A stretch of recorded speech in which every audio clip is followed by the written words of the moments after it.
For the past 4 years, since the mass shooting at the Boulder King Soopers, that community has had a place to gather and heal.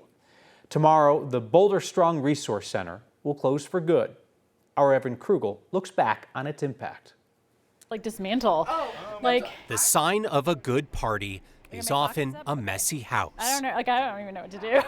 Julie Ratenoff has a lot of cleaning to do, Not quite this bad. picking up from one of the strangest parties she's ever hosted. It felt very weird to have a party for an ending. Friday, the Boulder Strong Resource Center will close for good We close tomorrow. after 4 years of using art, therapy, and community to help people heal. We're specifically here for the community. After 10 lives were lost at a Boulder grocery store in March of 2021. We've had a lot of people tell us it feels like a sanctuary to them.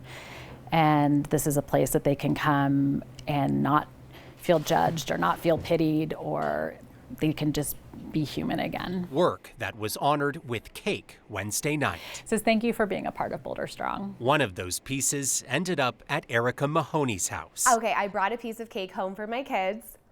There was a lot of frosting. A flavor that fit the theme of the party. I think the perfect word is bittersweet.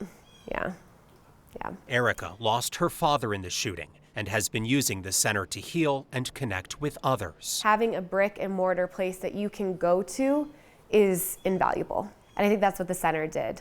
It gave us a chance to speak about our grief instead of holding it in. We've always talked about this place as a unicorn.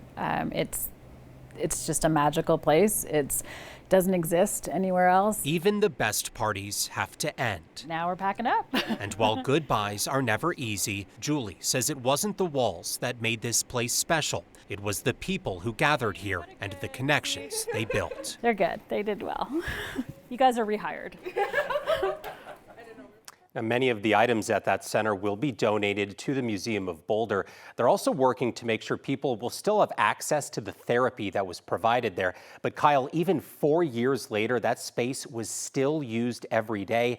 They estimate more than 1,000 different people used services there over those 4 years. You know, Evan, you hear people talk about, stages of grief or seasons of grief or that kind of thing. And that was a place that became so important to people for one stage in this process, for one season, and now the community connection continues just in different ways and in different physical spaces. Right, Erica said she didn't go there until a year after the shooting, but still they say there are people who go there every single day, folks who certainly used that place to heal, reflect, and mourn with others.